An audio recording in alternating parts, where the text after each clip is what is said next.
Ladies and gentlemen, welcome to the Making Your Mark podcast. I'm your host, Mark Bundang, and today, as usual, I have a very special guest.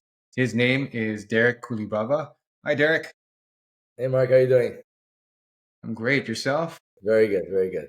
Good, good. So, how I know Derick and I used to work in a company. I had a cup of coffee with that company in the past. He's had a fairly extended career there as well, and he's certainly made a mark there. But what I love about Derick's story after all these years, we haven't had much contact, but we knew each other during the time that I was there. What I love about Derick is I always knew there was a bit of like an aura about him. Like I always knew that there was something that people gravitated towards him because there was this energy that was warm and welcoming.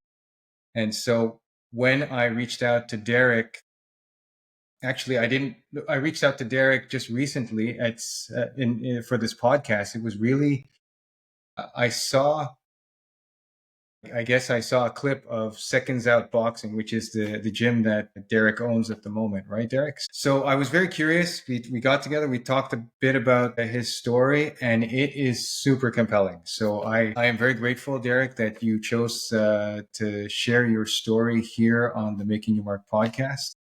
For the benefit of the audience, would you like to talk a little bit about your background and where you feel you've made your mark? Yeah, sure. Well, my name's Derick. As Mark said, Mark and I worked together for a little bit at CN. I was there for about 20 years. I am a high energy type of person. What describes me is like, I'm very active. Call it the athletic. I like the athletic part, nutrition, health, and well-being. As at the same time, an ex-IT guy, which I don't really fall in the mold of IT guy, but I was. And then I moved on to sales and marketing at CN. So that was my business side. So where I can say I made my mark, if I could say that now at this point in my life, is I like to train, coach people, guide. I like that. I think I have a certain ability for that. When you know my past, I think it makes even more holds more water when you know my past, the trajectory I took to get to where I am today, and the life challenges, and it's a real life challenge. It's not. I mean, all life challenges are real, but mine was pretty tragic. And what led to that? I mean, I'll go on in a few minutes there, but I can say that yeah, I made my mark in IT, not really boxing. I was a competitive boxer. I coached at a high level. I coached the Olympics in '96. I was one of the coaches that had an athlete in '96 at Atlanta Games. I went to Lebanon to coach as team manager of the Canadian team in 2009. So I did a lot of stuff. Did I make my mark there? Yeah, like not really. I wouldn't say that. Did I make my mark in? I created this aerobic cardio boxing class at CN. Made my mark there, But all in all, I think it's in terms of like trying to coach and guide people and be a bit of a model from a work life, health. You always talk work life balance. It's such an easy word. It just flows off the tongue, work life balance. But there's few people that really believe in it or actually do stuff that really makes that really lives it. Like walk the walk versus talk the talk. Well, it's very easy to talk it, but same thing. Like age is just a number. People say, "Hey, do you do stuff that really you believe in this or not?" So I'm rambling on a bit here, but that's more or less what I would say. I'm not sure if that answered your question. Perfectly, actually. I mean, as I can see, I mean, you've just talked a bit about it on the surface, and there's sales in there, there's boxing, there's coaching. You produced Kuli Box, which was a cardio program, I guess, for CN at the time. So there's a lot in there, but I guess what I would like to say, you kind of alluded to it in there, where you said there was one tragic event in there, and would you be willing to share that and what came out? So I was a young man, 25 years old, got married with my main steady girlfriend I had at the time. I met her at 18, got married at 25, had a kid at 28. I was young. I had bought a house, I think, around that time. Then there was a lot of episodes like we see. I don't know. This is the early 2000s. You see a lot of people struggling with burnouts, and what's the other word? When somebody postpartum. postpartum, burnouts, depression. But this was serious. It was a lot of stuff. It was actual depression, complete depression. Like I always called it clinical depression because it's easy to say you're depressed, but this is clinical. The whole gamut of stuff was attempted. If anybody knows anything about depression, lithium, antidepressants, and all that stuff, right? So it wasn't working. Nothing worked. And I went to every appointment with her. We had two kids at this point. One was 7, one was 2. This in 2001, right after 9/11. And October 15th was my date when that happened. I remember her telling me, "Oh, some people are lucky," but she meant people were lucky that died, not the ones that survived. So I didn't then click. And we were going for our official 10-year anniversary. That day is that it was that week, and that the day of, I still remember. I was at CN. I was trying to go to. I was still in IT, and I was trying to call because she had an appointment. That one appointment I didn't go. Ultimately, scrambling end of the day. I went to pick up one kid, went to pick up the other kid. Went home, and I faced the ultimate tragedy of my first wife committed suicide. So it came a little bit. Yeah, she was depressed, but it came like you can't imagine that somebody would do that. And for me, and I have a lot of now background about this, of the medications, and that you hear about medications saying that it can lead to suicidal thoughts. This is not just lead to it. This is caused it. This is what caused it, in my mind, anyway. So I had no options. We didn't know how to treat it. We thought antidepressants and how do you say, a cocktail of different antidepressants could work, and all they do is they shifted the dosage around, and it didn't work. Clearly, it didn't work, and she committed suicide. I found her, and my kids. I sheltered my kids from that. One was actually I had the 7-year-old with me. He didn't come into the house, and I went and like stopped him from coming in. And what the other kid, we got him after. He was 2. It marks me a bit. If I see a kid 2 years old, I always look. I feel like you can't imagine a 2-year-old. One of the parents just taking the parent and just like erasing them. They don't exist anymore. And the kid doesn't know that the closest thing they have is their mother. Anyway, how do I say? I hate to use the word gladly. Gladly, things worked out well for me in the end because I worked at CN and I became a permanent employee, and I was always into health and nutrition. I saw this. That's why Kuli Box plays a big role for me and a lot of people. Kuli Box. My name is Kulibaba, and boxing is what I did when I was younger. As a competitive fighter, I was decent fighter, about 70 fights, a lot of fights on the provincial team, and I was part of the elite in the province. Nothing, no fantastical talent, but coaching. I started coaching very young. I'm not sure if I mentioned that I coached at 18 years old, 19. I started coaching. I coached all throughout when I got married, had kids, and through this tragedy. And I found I was pretty good at coaching. And in fact, I did go up the ranks. I got my highest level certification, highest in Canada is the NCCP's level 5. I'm a level 5. I'm an international coach. I coached at the 96 Olympics. I had an athlete there. I coached in Lebanon at 2009 Francophone Games. So I was part of this elite coaching staff, if you want to call it that. I wasn't part of the official team. And the way it works in boxing and maybe other sports, there's a rotation. There's 10 guys on the team. One of the coaches goes to Liverpool, and then one of the coaches goes to the next tournament. For the Atlanta Games, I was a personal coach. I wasn't the team coach. All this to say, I still it's some high levels of coaching, and that kind of helped me build this Kuli Box thing. So after this tragic event, October 15, 2001. In 2000 and right after January, I became permanent. I was a consultant, so I had my own company. CN kind of on that front, they were very human. They helped me become permanent. I say on that front because companies cannot be human very often, but in this case here, they were, and they helped me become permanent. They found a spot for me, hired me, I became permanent. I went to the gym, the CN gym, and I said, "You guys give classes here?" I said, "Well, maybe I can give a class." And I was trying to see if I could do something.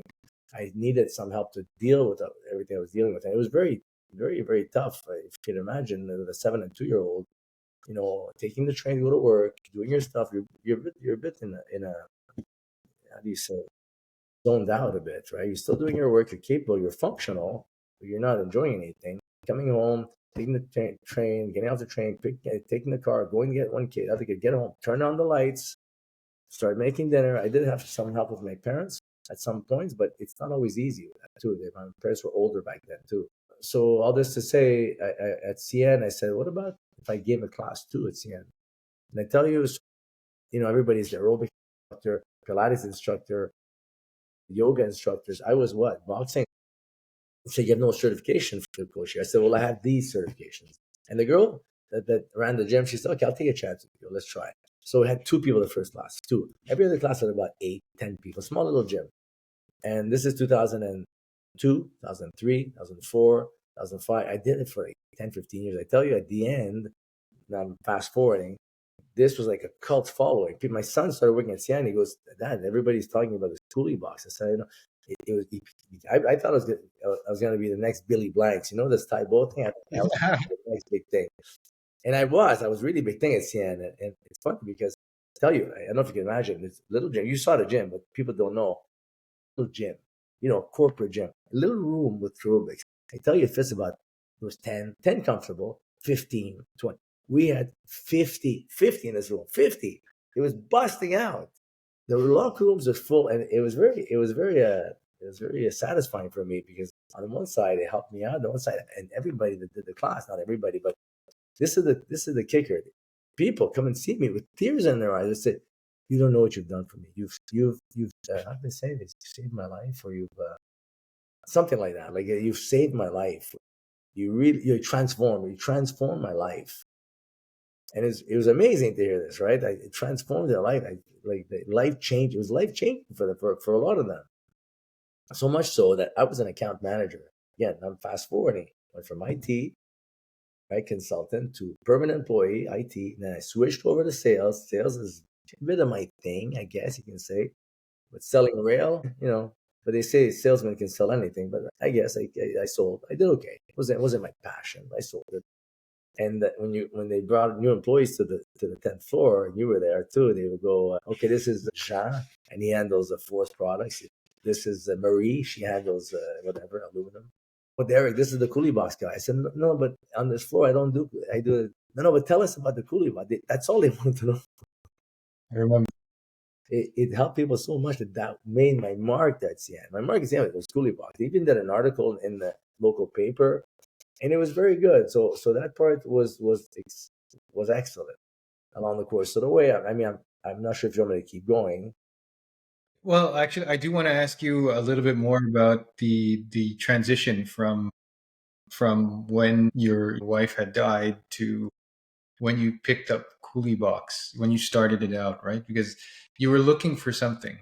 You were looking to either get out of where you were now or to build something new, to do something beautiful again. Yeah. Can you describe a little bit about that Well, I transition? wasn't thinking of like starting a business, but on the one side, maybe I did a bit because later on I started doing Kuli Box online during the pandemic. Recent years, I did that online. I helped a lot of people then too along the course of the way. And this is in 2002, 2003. Remember, 2001, and 2001 was the event, the life changing event for me. I met somebody, my current wife. That's very important to mention as well because she helped me with all of this. Account manager, if you know, it's a high it's a high intensity job. You're traveling and I have two kids. So eventually, after a couple of years, I married this my new wife.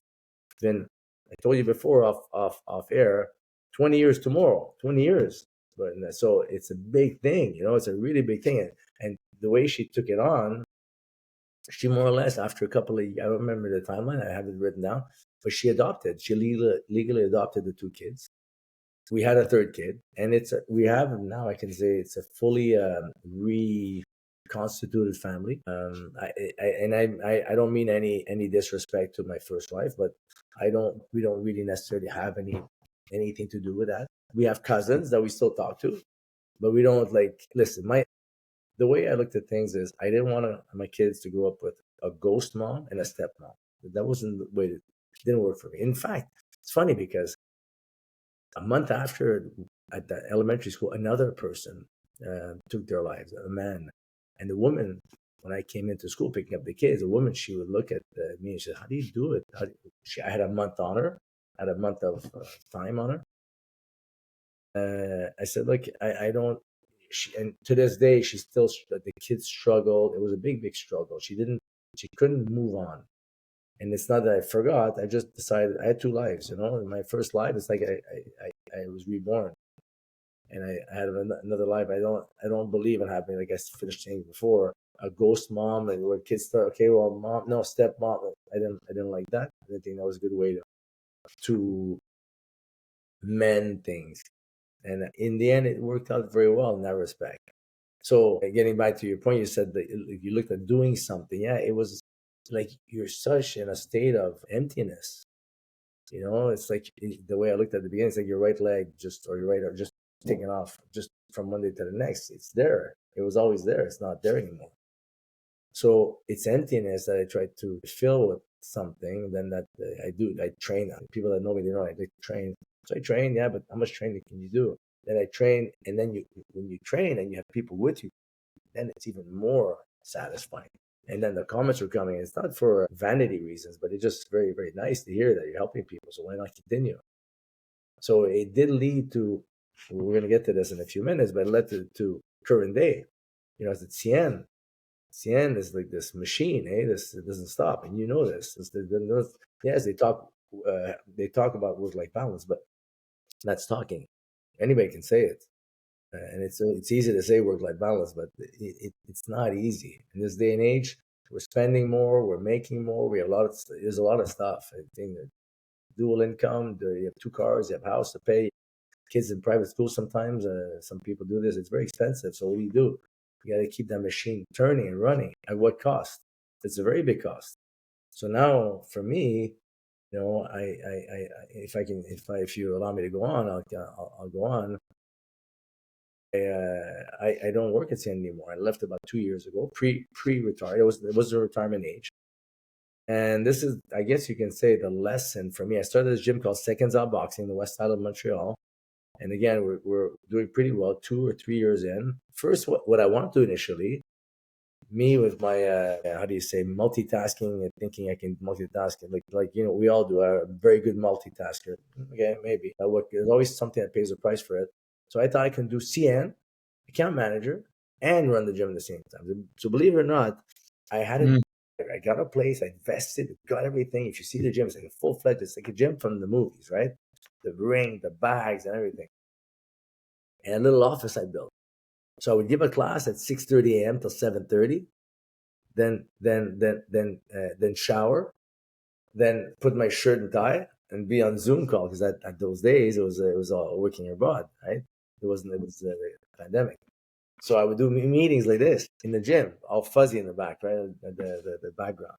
Ah, So I was there, and then I'll go back to the class. I was do both. Then I said, it's actually my son and my wife that says, if you don't have to work, why are you working? And that's a big question that people should, lesson out of this for me is this work-life balance. Everybody says it, but and a lot of people say, I could retire now, but what am I going to do with my life? That's true. You need to find something. But at the same time, that's what did it for me. I said, like, first of all, I'm running like crazy. My boss at the end was not a very good boss. Like, often we get bad bosses. This was probably the worst boss I got. And she was trying to micromanage my stuff, and she's trying to push stuff along that we didn't need to, travel more than you needed to. So it took away from my life. So I said, I don't need this. I don't need this. I had a six-figure salary, doing very well. Don't have it anymore. Is it the end of the world? No, not at all. And I was the go-getter. Like, I wanted director, VP. I wanted to go up the ranks. I wanted to be like, and it's always like, get bonus and making RSUs, getting money, put money aside. Good that I did that, so I'm able to open the gym. But now to keep doing this, at what point do you stop doing it? A lot of people, when they run out of energy to do it, or when they die, like, you don't want to wait till then, right? yeah, yeah. You speak a lot about life balance. What is that to you? And then when did you realize it? Well, for me, I always felt it was something that I wanted to do, and I paid the price a bit at CN. I didn't go to VP and director level because of that. I had my kids. Granted, it was a situation, and not just kids. I had kids with another woman, another wife, and then my first two had to mend with the first. So it was pretty complicated. But I'm saying, even in normal states, you want to be able to take part in your family life. The boxing that I coached at, I did it. I didn't mention this, but I did it kind of It was like a platform for my kids to do it as well. So my three kids boxed. So I started. It was a nonprofit organization, not Seconds Out, but the gym before that is called Titans. It still exists. It's called Titans in Montreal. And I started the gym. I was very young in '86. I started it myself. Built this gym with the city funds. It was a community center. It was a nonprofit. I made little to no money, but in helping kids off the street, I had a platform to train my kids. I trained that Olympian guy too, and after that, my kids started training there. So it's a good place for me to go. So I like that. I think it was good for me and connection to my kids, connected to my kids and family as well. My family took care of that. The work-life balance we're talking about is it took away sometimes from how it is at these big corporations. Some people feel it's go go go. There's nothing. There's no excuse. There's nothing. You have to go to a soccer game for your kids. It's just ridiculous. It doesn't make sense. So that's why I talk about work-life balance, and that I've always more or less lived that way. I'm pretty balanced. Not great at the at one thing, but very good at a lot of things, or good at a lot of things.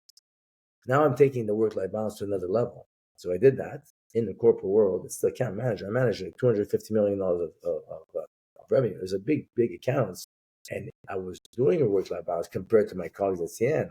But compared to now, it's night and day. Now I manage my schedule. It's a business, my small business now, right? Yeah. It's a small business. I run it. It's not 9 to 5, but 6:30 to 9 in the morning. Then I leave, come back maybe at 1 to 3, and then come back from 6 to 8. So it's sparse. It's still busy, and in between those, I don't just have a coffee break. It is a business I'm running, but the work-life balance is very different. People often tell me, "Oh, but it's like a dream for you. It's your dream job." Yes, it is. But I didn't mention it. I started the gym with my boys, so it's a family business. So it is great, but it's a business still. It's still a business I got to take care of. You got to pay the rent. You got to pay you got to make enough money to live. But it's very different, the work-life balance that people see in a corporation. I don't think they fully understand it. And the key point is, I think, is like if you don't need to work to a certain extent, if you've been saving money, RSP, TFSA, if you don't need to, why? Well, because I think I will run out. Maybe. You'd be surprised sometimes how little, if you change stuff around, you don't really need it. You don't need. And I used to think I'm always getting more and more. And so work-life balance, from what I'm hearing, is part having the freedom to do kind of what you love to do, but also putting in the work, right? You still have to put in the work. You just put it in at the right time, the right The right curve. time, at the right time, and it's also like the work I'm doing now is very satisfying too. It's got to be satisfying work. If you're doing work and you hate your work, you can do it. You can do it. You can work-life balance, but you have to sort of compare corporate life to boxing, and especially what you know of boxing, what we know of boxing. You don't see the amateur, but you see the professionals. So the professionals, the Mike Tysons and then the Sugar Rays, the thing you can summarize about boxing is what you need to do if you want to go into boxing, you're able to as a professional and you have talent. You go in, do your stuff, make your time, put in your time, and get out. You have to know when to get out. And most people, even in boxing, they don't know when to get out, and even in corporate, they don't know when to get out. So that's them. It's always getting out because I always feel that I can do more, or I can get more, I can make more. In boxing, it happens all the time. They get out, come back in. So you have to be able to get out. And I've done that a few times in my boxing career, call it a career. I was like 18 in my last fight, in my last fight at 18, and I started coaching. Many years, 19, 20, 21, I said, should I go back? Should I fight again? And the last time I said that, I was 30 years old. It was in the 96 Olympics. I was 30. And my athlete was 27. And I was coaching some of the guys there. And I said, I'm just as fast as these guys. And I kind of was. I said, why am I not doing this? And my athlete always says, you always had that regret that you should. I said, it's not a regret. I'm fine with it. But I wasn't sure. It's okay to be unsure, but it's not a regret. Right now, people say, should you have gone pro or would you have liked to have No, it's okay. If I would have done that, I wouldn't have done something else, right? Whatever it is, I wouldn't end up where I am today. Not that it's I've hit the peak, but I've done okay, pretty well. What's the sign to know when to go out? What should people look out for when it's time to go? Yeah, that's a good question. I don't know if there's an easy answer for that, because or else everybody would, maybe the pre format that you just follow. I don't know. I don't know if there's a way to know when's the time to get out. But I think for me at CN, I can tell that I can tell you very easily. I was like writing. I was doing well. This new boss came in, and she was not good at being a boss, but they didn't see it. The upper management didn't see it. Many people left aside from me. So when you're in it and you're doing okay, but you feel like you're tripping every now and then, you're slipping, not because of your own, whatever it is, for someone, for the because of the boss, and stuff that gets like, you snag here, you snag there. I think that's for me.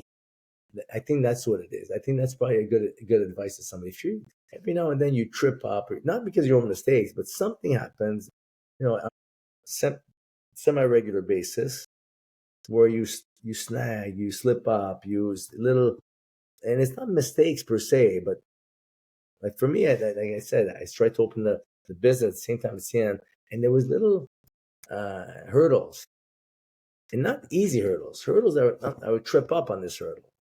Okay, like maybe I gotta go to Toronto, and it wasn't a big deal. But when there's many of these things, that kind of these hurdles along the way, I think then you have to make a decision. Okay, listen, do I live this way with these hurdles, because they're very doable, or do I take these hurdles out by just doing one thing or leaving that one thing? So I think that's probably the advice I would give. And the part where you said that the coaching, right? So you were 30. You were speaking of one time where you were 30, 1996, the Olympic. You had an athlete that you were coaching, and you said that you don't have any regrets. Was there a sign there that said, you know what, like, no, I'm good, I'm good? I mean, it's one thing I'm not sure if you know boxing. One thing to say you want to box, but it's a big thing to start. Okay, let me get in there and start. So yeah, it's easier to say, easier said than done. And at 30, let's remember now. I'm right at 30. I'm right at 25. I had my first son at 28, second son at 32. So don't forget, there's this happening at the same time, right? So I'm in Atlanta. My first wife, she went out to Florida with this 2-year-old. No, that's right. When I was 30, there's only one kid. That's right. And yeah, we're trying to build a life together, and there's this depression happening too. So don't forget, that's happening. If anybody's lived with somebody that's depressed, it's not easy. There's all kinds of there's really rocky roads in there, right?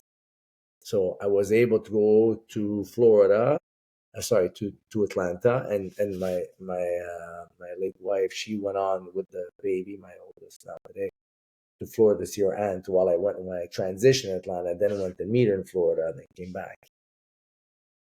Would I be able to buy? Realistically, no. I had a kid, I had a career, so I couldn't really do it. It's very nice to think that, but I could. I'm impulsive on certain things, but I'm very rational minded. Yeah. You'd have to be, actually, because I know what you're talking about when it comes to the corporate life, especially Oh, with very large corporations. So, at the risk of saying it out loud, I'm going to say that there's a good chance that if you work for a large corporation, that large corporation doesn't have a soul, right? So they say a lot of these things where, like these HR things, or like the greenwashing things that they put on their website. But when you look behind the curtain, you realize it's not really a priority for the leadership that in a lot of these places. I'm not saying all of them, but like for a lot of them, you look behind the curtain, they kind of say, "Oh, just put that on the website because people like that." So when you talk about life balance, and then you hear these people who are like that to talk about life balance, and they don't know what that means. they They don't. absolutely, because it's not part of who they are. They like if even if they have families, I've seen it. That's kind of second to, like, let's live the lifestyle. Let's be in those dinners. Let's go do these trips somewhere, and the wives will look after the kids at home anyway. Absolutely. To each his own. They want to do that, it's fine. But you're right. I find these companies, again, I can't knock them too much because I'm able to leave work and had money aside because of these companies. So like I said, go in there, make your not your mark, make your mark too if you want. Make your money. If I tell people this, if people are still at my ex company, if you're not able to put money aside and at one point in your life, 50, 60, whatever, you're not able to leave on your own accord, on your own with a bit of ability financially to leave, then you've done something wrong. If all the money you've made in the company you've spent it, then you're stuck having to keep working. It's not a great position. Not a great, and a lot of people don't. They can't stop working, and I get it. But at one point, if you're working that big job, the big corporate, you made it. Because I thought I made it at some points. I thought I was a made guy, big account manager, big accounts, Irving, Imperial. I have all these big accounts. Okay, but so what? It doesn't mean much, right? So I always was a bit balanced. I think it hurt my career a little bit, but you know what? Who cares? Career is career, Yeah, right? absolutely. What's a Absolutely. VP once he retires? He's a retiree. He don't care. I have many VPs now, and that they on LinkedIn, and you see them, and they say stuff. Okay, they're ex VIPs, but so what? It's interesting because my mentor he told me this, and it's kind of a variation on the Maya Angelou quote. But he said to me, because when I was younger, I also wanted to shoot for the stars and get this title and get this, Oh and yeah, he told me, people don't remember what you did; they remember who you are. that's true. Good point. That's a very good point. Yeah, I So like. I like when I listened to your story and you chose to be home for your kids when you could. And I know that corporation that you work for. There are many good things about it, Yeah, but one of the things that ultimately kind of scared me off a little bit was, well, they expect like yeah. more than a pound of flesh from you. Like they want like you work. It can get you there. If you don't consciously say, I'm gonna stop here, I'm gonna start here and stop here. Go home. I'm gonna. Some of the people, and they're not bad people. They're not mean people. But I know I'm not going to mention names, but they said horrific things to me after I just had my first wife pass away. I was with two kids, and one of them said like, your hours are cut short a little bit. You leave at 4:30. And I said, yeah, I understand. You have to understand. I'm doing the best I can. I can't come in too early. So, I've been knocked for that. Now, you think there's human side of that one person, and she had five kids of her own to say. And this other person, like, met me. She wanted to mentor me. I found her such a bad mentor. She was always pushing pushing the how do you say, the message that depression. It's almost like my sister had it and got over it, or like almost minimizing it. Meanwhile, I had somebody that not only dealt with it, died from it, and I find this heartless, and because they didn't have that part of life or that coaching part very down pat, right? They did well in their job. That's it. And like, I don't know if I mentioned this before. My current wife now, 20 years tomorrow, married. She's helped me do some kinds of stuff. She helped me have Chrétien. She's helped me doing all this stuff, supporting me, and like with the kids is a huge thing, which is like priceless. Absolutely. So that, and while juggling the struggles of mending a family, she also had burnouts and depression, but handled very differently, very different. I've learned that. And that's why the people that know me now, they see I'm a big advocate, a very big advocate of alternative medicine, all that stuff. All these alternative. I don't want to get too much into it and preach, but there's so much to say about our food and our nutrition. And it's no secret people are getting sicker and sicker. We're the sickest species of the planet. So it's what we ingest and what we put in our mouth, and so this is all part of it. I'm branching off here, but that's something that people know me, especially now with the gym. Am I perfect on my diet? No, but I think a lot's related to our diet, a lot. So this health and well-being theme that I'm hearing from you, why did you choose to put that kind of your value? I think it's part of your core value set as well. So why in the form of Seconds Out Boxing? Why a boxing gym? Why this? Why would you choose it this way? Yeah. Well, my background is boxing, and I kind of like my specialty sport that I've done the most. I find nowadays people need to be challenged in a fitness type of way. I'm not sure if you do, but a lot of people have a gym membership. They go to either a gym like a BuzzFit, EconoFit, not all this energy cardio where they do the treadmill, classic treadmill, and the weights. That's what they do. So does that work? You have to be I'm very disciplined, but you have to be very disciplined to do this endlessly because that gets dry very, very quickly. And by the time you know it, not long enough to get any type of conditioning, you give up and then you cancel your membership. So the one part of why boxing is my specialty. It's very good. It's all around. And boxing, if you know all these sayings of boxing, they represent life. Same thing.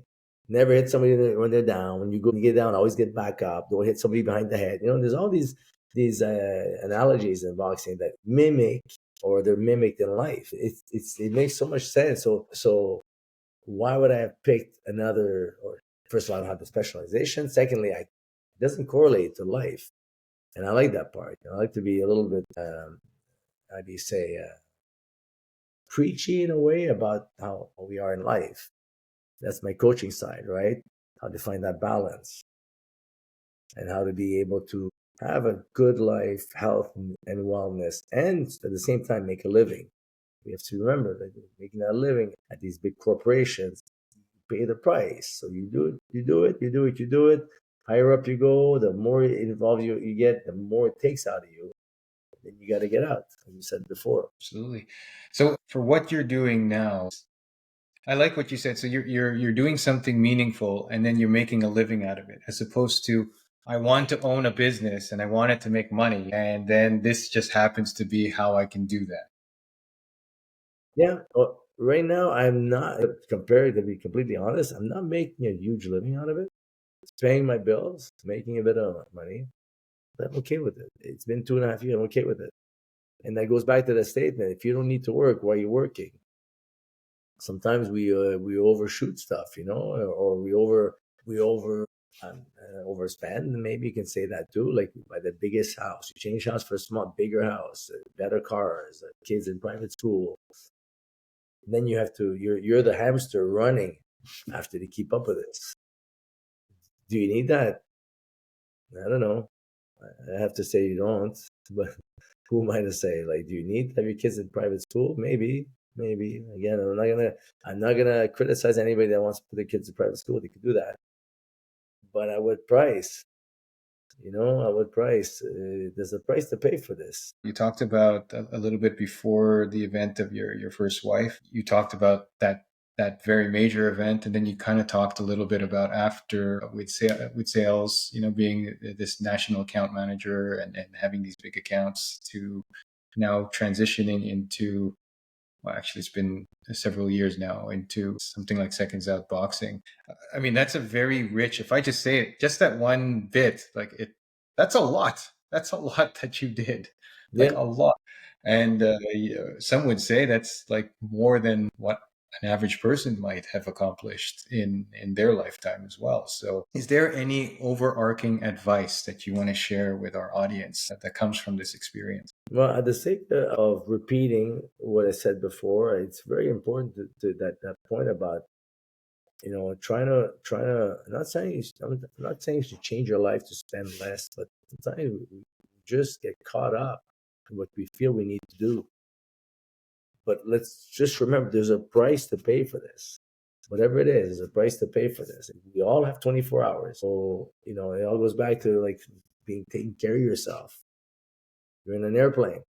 They tell you the directions for an emergency situation. They tell the mask comes down. What do you do with it? You put it on you first.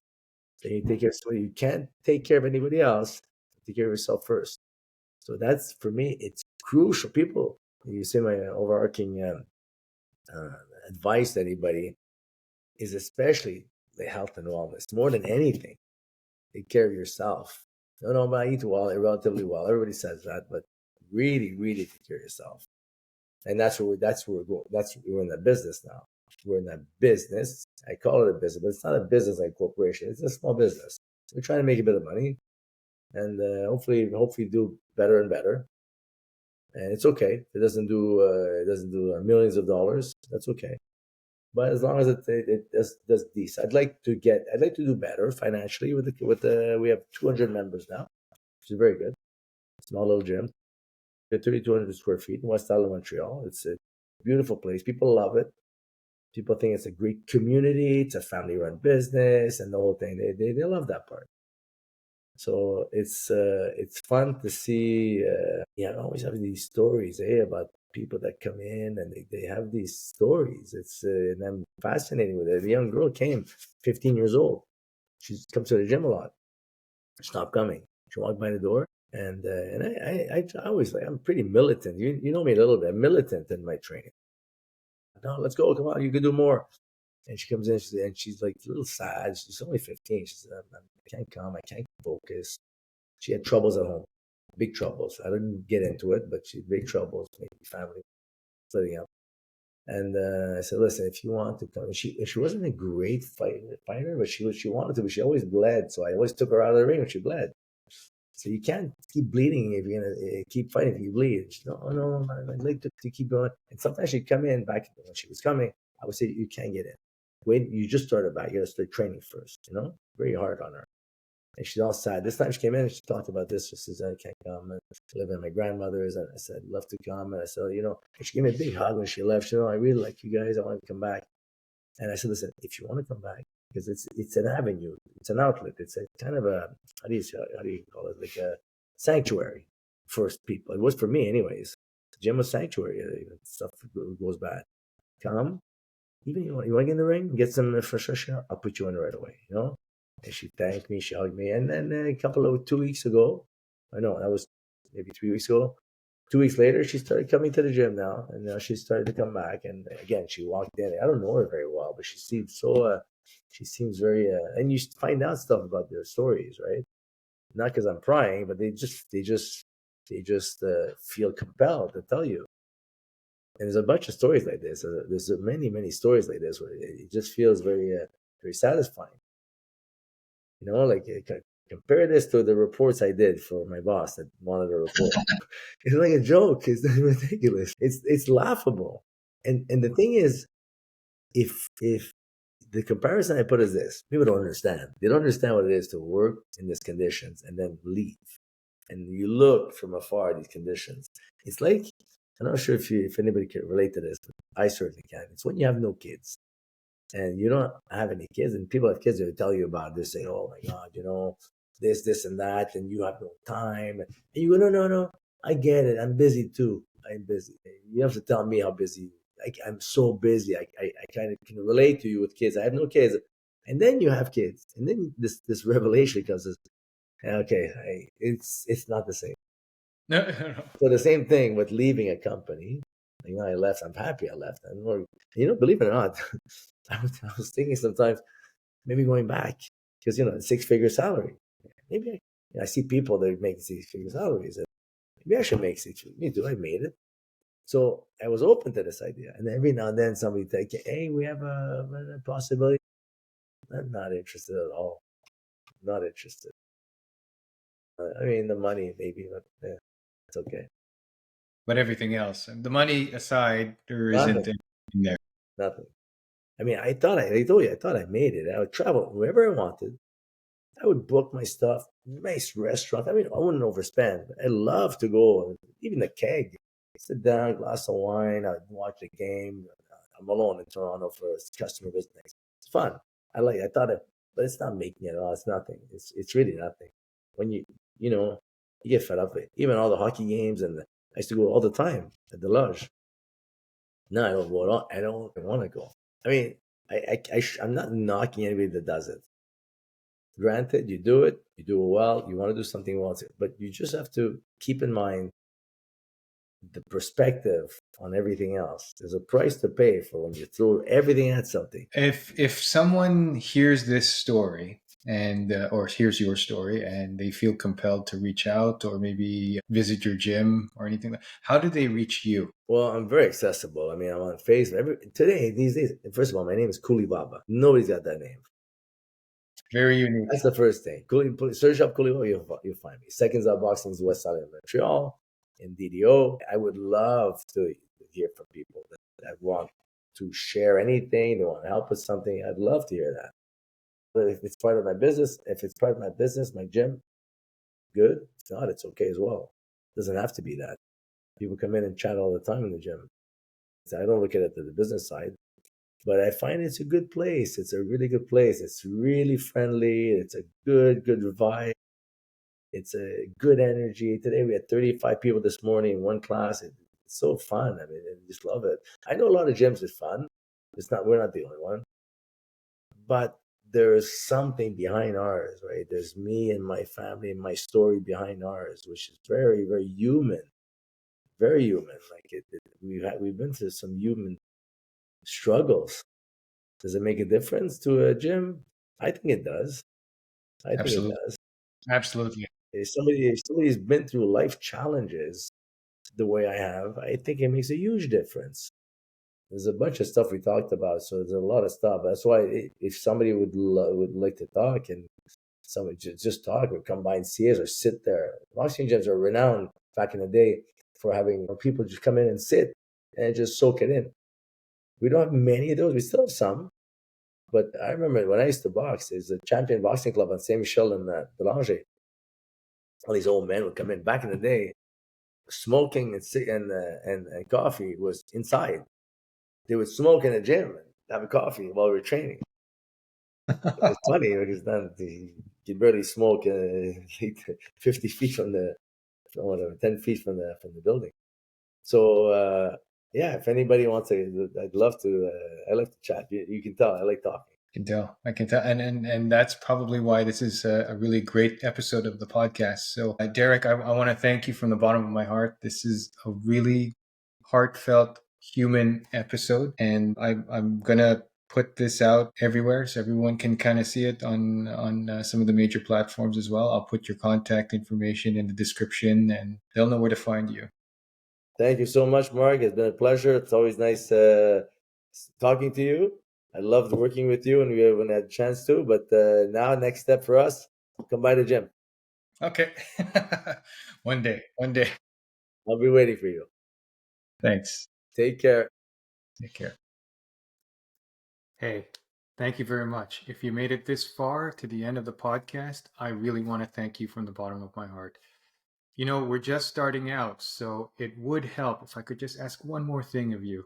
Please subscribe to this channel and share the podcast, share the episode on any platform you can. It would mean a lot to me and it would help us a lot. Thank you.